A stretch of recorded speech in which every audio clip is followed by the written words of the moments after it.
para o Said, que como muitos de vocês sabem, é um autor, foi um autor, né, já falecido, um autor comprometido com a crítica pós-colonial, com todo o problema da colonialidade do saber, né, o saber que carrega sempre esse fardo da marca europeia e isso continua atravessando a construção do saber mundo afora em pleno século XXI. Então, preocupado com um tema que é caro à crítica pós-colonial, que é o tema da descolonização do saber. Como descolonizar o saber? E o Said, então, para ele, a grande questão aqui é de que as sociedades que foram colonizadas, elas lutam, uma luta longa, quase que inglória, eu diria, né? Uma luta muito difusa, muito cheia de idas e vindas para descolonizar o seu imaginário, para se libertar de todo esse repertório de imagens, de representações que foi sendo impingido, que foi se enraizando durante os séculos de colonização. Tá? Então, por que eu queria fazer essa rápida recuperação dessa história das projeções sobre a América, da invenção da América por autores europeus e, na verdade, não só europeus, e de que forma isso tudo foi sendo povoado, um território imaginário que foi sendo ocupado através dos séculos, um território imaginário que serve de base para os próprios americanos fazerem a luta pela emancipação. É aí que eles se apoiam para criarem uma ideia de uma América que devia se emancipar, mas eles se apoiam nesse terreno que estava dado e ao longo das décadas que se seguiram, esse embate permanece. O que significa pensar a América, mas não pensá-la à luz da Europa? E, na verdade, no século XIX, se pensou a América à luz da Europa. Vocês que leram o Facundo, Civilização e Barbárie, sabem o quanto o Sarmiento trabalhou com essa oposição entre civilização e barbárie, e é claro que a civilização estava fora.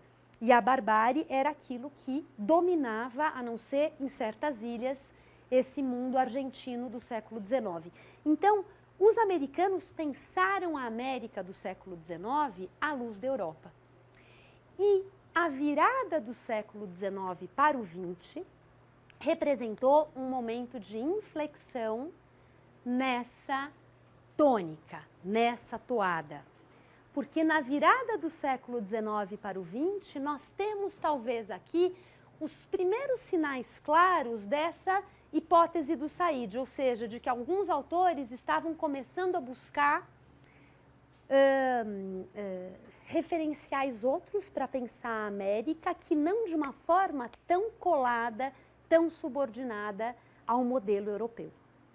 E esses autores, né, são algumas vozes que vão pipocando aqui e ali com uma ideia de América Latina, aí já o conceito entra em voga, já tinha entrado antes, aqui no Torres Caicedo, quer dizer, não é pela primeira vez. Existem algumas manifestações, o Lastaria, lá no Chile também falando na necessidade de emancipação mental. Não é que tudo comece na virada do século, mas na virada do século XIX para o XX, nós temos realmente um cenário em que essas perspectivas ganham força e começam a redefinir algumas correntes, algumas maneiras de se pensar a realidade americana, buscando esse distanciamento em relação à Europa. Então, como vocês sabem, e eu não vou falar disso aqui agora, porque já falamos disso no curso sobre o século XIX, duas vozes importantes nesse processo foram, de um lado, a de José Henrique Rodó, no Uruguai, com esse livro Ariel, que fala numa América Latina que tem muitas qualidades, muitas virtudes que a América anglo-saxã não tem. Portanto, a América Latina, na visão do Rodó, é o caminho e não a América do Norte. A América do Norte tem vícios, tem problemas, tem limitações que não a levariam muito longe. então o José Henrique Rodó, com o seu Ariel. E, por outro lado, o José Martí, em Cuba. O José Martí, que escreve diversos artigos publicados nos Estados Unidos, onde ele viveu exilado, publicados em países da América por onde ele passou, ele como um defensor da libertação de Cuba perante a Espanha. Cuba ainda era uma colônia da Espanha no século XIX, essa independência só se consuma em 1898, agora sim, 98. Em 1898, então, Martí já tinha morreu em combate contra os espanhóis. Então, mas antes de morrer em confronto pela emancipação de Cuba, ele escreve uma série de textos que, para além da questão da emancipação cubana, refletem sobre a América de maneira mais geral. Para o Martí, o conceito mobilizado não é o de América Latina, é mais o de Hispanoamérica. O universo onde o Martí se move é, sobretudo, o universo das antigas colônias espanholas na América. Nem todos os autores adotaram o conceito de América Latina. Nós, nesse curso, vamos falar mais adiante do Mariátegui, no Peru. Para o Mariátegui também não era a América Latina a chave, e sim a Indo-América, que reportava a esse passado indígena, das populações indígenas. Então, nem sempre a América Latina foi a chave, mas seja como for, tanto o Rodó quanto o Martí, quando escreve vários textos, e em particular um artigo chamado Nossa América, em que ele instiga os hispano-americanos a se integrarem, a assumirem a sua identidade histórica comum e a afirmarem de uma maneira valorativa, afirmativa, essa identidade contra os Estados Unidos. Então, esse artigo Nossa América, do José Martí, é um momento realmente, um marco, um momento simbólico nesse processo de uma recolonização de um imaginário antes muito subordinado a essas marcas europeias e que agora buscava romper com isso. O que é a nossa América? Quem somos nós? Vamos pensar isso e buscar nos apoiar nisso para afirmar o nosso valor, a nossa força perante o mundo e não sempre negando a nós próprios para buscar imitar um modelo externo. No caso do Martí, esse embate se dá muito com os Estados Unidos, não por acaso, mas porque os Estados Unidos tinham um pé muito forte em Cuba, desde sempre, com a questão toda da produção do açúcar, e, ao mesmo tempo, os Estados Unidos, como vocês sabem, intervieram na Guerra de Independência cubana e se valeram dessa vitória do projeto de emancipação de Cuba para afirmar também o seu controle sobre Cuba. Né? O Martí não viveu para ver isso, ele morreu antes da intervenção norte-americana na guerra, mas ele, de alguma forma, já percebeu que os Estados Unidos davam sinais de querer aproveitar aquele momento de mudança na história tanto de Cuba quanto de Porto Rico para se pronunciar sobre aqueles territórios. Bom, então, Rodó, Martí são vozes importantes nesse momento de inflexão em que a América Latina ou a América Hispânica tateiam caminhos para pensar a si próprias de uma forma em que as pistas, as bases de apoio para essa invenção da América, essa afirmação da América, já não estariam dadas de fora para dentro, por discursos externos, mas elas teriam que ser buscadas aqui mesmo. E esse movimento, então, vai ganhando força. O Ariel de Rodó repercutiu muito na sua época, foi um sucesso editorial absoluto, e esse movimento já em curso foi favorecido pela eclosão da Primeira Guerra Mundial. Nós agora vivemos as comemorações do centenário do início da Primeira Guerra Mundial. Houve muita discussão a respeito disso, muitos livros, muitas resenhas, muitas exposições. Então foi um momento de nós entrarmos em contato com esse tema. E eu agora, recentemente, fui a um congresso em Berlim, o congresso da AILA, que é a Associação de Historiadores Americanistas na Europa. O congresso foi em Berlim esse ano, e em Berlim eu visitei uma exposição sobre a Primeira Guerra Mundial, e era muito interessante porque tinha lá uma sessão dedicada à América Latina. Qual o impacto da Primeira Guerra sobre a América Latina? E em alemão, o tema da exposição eu achei muito bonito, vou falar em alemão, depois eu vou traduzir, porque o tema dessa sessão da exposição era o seguinte: Ein neues Selbstbewusstsein, ou seja, uma nova consciência de si. Vejam que o Selbst é o próprio, Bewusstsein é a consciência, uma nova consciência de si. Essa era o tema, o título da sessão, da exposição sobre a Primeira Guerra dedicada à América Latina. Por que uma nova consciência de si? Porque a Primeira Guerra acentuou esse movimento de latino-americanos, de maneira geral, no Brasil, na Argentina, no México, no Peru, etc., buscando valorizar a própria história, os próprios estímulos culturais vindo do povo, vindo dos setores populares, vindo do ambiente local e não mais vindos da Europa. Porque a Europa, e isso era dito com todas as letras por muitos escritores, artistas desse período, de 1914, 15, 16, 17, 18, na América Latina, a Europa havia dado provas de um colapso civilizacional completo. O Monteiro Lobato, que aqui no Brasil publicou em 1918 o inquérito do Saci Pererê, dizendo o seguinte: não vamos mais ficar imitando os anõezinhos dos irmãos Grimm da Alemanha, quando nós temos aqui o Saci Pererê, que diz muito sobre a nossa cultura, sobre a riqueza do nosso folclore, sobre a forma pela qual esse repertório pode inspirar para usar a expressão dele, 7 de setembro estético. Um 7 de setembro estético, uma independência estética do Brasil. Uma independência estética que passava por uma valorização desse repertório local. E aí eu quero ler aqui para vocês uma frase dele, que é muito sintomática desse ambiente que se instaura na América Latina durante a Primeira Guerra, quando ele escreve no prefácio ao inquérito do Saci.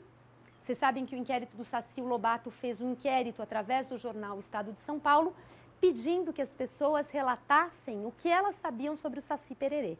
E o inquérito foi um sucesso, eles receberam muitas respostas, centenas de respostas de várias regiões do Brasil, das pessoas, porque o Saci é um danado que invade a cozinha, que queima comida, e as histórias mais inusitadas que ele recebe, era um material tão rico que no ano seguinte ele reuniu tudo e publicou um livro. E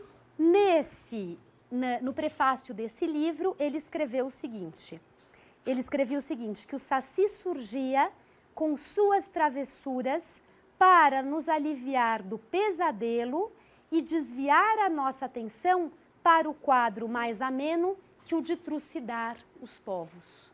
Ou seja, enquanto esses europeus, que eram o máximo da civilização, do modelo, do progresso, se matam no meio de uma carnificina generalizada, nós aqui vamos ter que buscar outras coisas. Outras formas de pensar o que nós queremos, o que nós somos. Enfim, não dá mais para ficar olhando para aquele cenário de uma completa crise civilizacional. Um cenário de um colapso absurdo. Vocês conhecem um pouco da história da Primeira Guerra Mundial e sabem o que foi a Primeira Guerra em termos do tipo de batalha, dos jovens que morriam às pencas, dos mortos de frio, de fome, enfim. Uma mortandade sem fim, as notícias chegavam aqui e isso tudo está por trás daquilo que foi chamado por um autor, amigo meu, que deu um curso aqui comigo de pós-graduação, acho que no ano passado, chamado Olivier Compagnon, e o livro dele acaba de ser traduzido para o português, em que ele se vale do título O Adeus à Europa. E conta nesse livro a história de uma desilusão, a desilusão da América Latina com a Europa. Quer dizer, a queda foi muito grande, né? Vocês podem imaginar todos os nossos escritores que escreviam, às vezes, inclusive em francês, antes de escrever na língua pátria, que se valiam de todas as modas artísticas, estéticas europeias, e, de repente, isso já não faz tanto sentido. Então, a chacoalhada foi muito intensa e o Olivier procura, nesse livro chamado O Adeus Europa, tratando do tema, Compagnon é o nome dele, tratando do tema da desilusão, ele procura dar conta desse incômodo, de um incômodo que vai se transformando em um aberto questionamento, em uma aberta revisão dos modelos, nesse primeiro momento, sobretudo artísticos, estéticos, latino-americanos. O questionamento começa muito por aí, quer dizer, os modelos para a nossa produção de literatura, pintura, não estão fora, é preciso buscar isso aqui. E é claro que esse questionamento vai reverberando em outros planos da realidade social, né? Ele não se confina ao plano estético, ao plano artístico. E a história do século XX, que a gente vai estudar, tem muito a ver com isso, né? Com a busca de caminhos políticos, de soluções, de articulações que reconhecem esse distanciamento e a possibilidade de se escolher um caminho realmente próprio e com mais independência. Então, esse é um tema central também na política no século XX da América Latina. Aqui, as indagações, elas começam muito fortemente no plano das artes, da produção literária, da produção estética.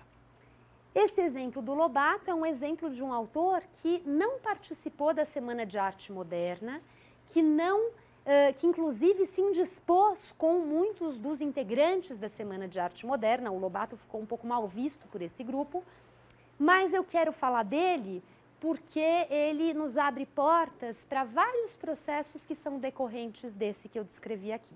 Mas antes de voltar a ele, nós vamos, é claro que, esse semestre, estudar o tema da Semana de Arte Moderna em menor escala, por ser Brasil, e a minha ênfase está sobre a América Espanhola, mas na América Espanhola das chamadas vanguardas, as vanguardas artísticas e literárias, especialmente nos anos 1920, quer dizer, já no pós-Primeira Guerra, no entreguerras, e essas vanguardas artísticas e literárias que foram tão criativas, tão efervescentes, tão extraordinárias em várias partes da Europa, da América Latina.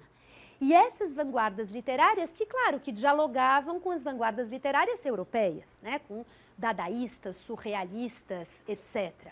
São os chamados ismos, né, em voga no mundo e que são digeridos aqui. Mas fez parte desse movimento na América Latina um desejo muito forte de olhar para o próprio umbigo. E as vanguardas dão um tom para esse momento de inquietação, de desilusão com a Europa e de busca dos próprios referenciais, com um projeto estético de ruptura, né, aquela coisa de romper com os padrões clássicos e buscar novas linguagens, novas formas, novos modos de edição, inclusive, experimentando esteticamente a própria disposição do texto na página. E, por outro lado, isso a longo prazo não vai permanecer necessariamente como um desejo de ruptura e vanguarda, mas vai pautar toda a produção literária do século XX. Né? Não com essa coisa afoita das vanguardas, no momento de quebra, de atacar tudo que era velho. Essa quebra com o velho vai se arrefecer. Mas a curiosidade pelo país profundo, o Brasil profundo, o Peru profundo, o México profundo, essa curiosidade, esse interesse atravessa o século XX. Vocês conhecem o livro do Nicolau Sevchenko, Literatura como Missão, né, que trata desse processo no Brasil, né, o Euclides da Cunha olhando para o Brasil profundo. E nós temos esse movimento em vários países da América Latina ao longo dos anos 20, dos anos 30 e depois isso sendo reelaborado até para a gente pegar um momento um pouco, um ápice desse processo, o chamado realismo mágico nos anos 1960. Né, a publicação dos 100 anos de solidão, autores como o José Maria Arguedas no Peru, enfim, há toda uma questão com conhecer o próprio país, descrever o próprio país, representar o próprio país, que vem com muita força desse momento aqui e que vai se ramificando ao longo do século XX.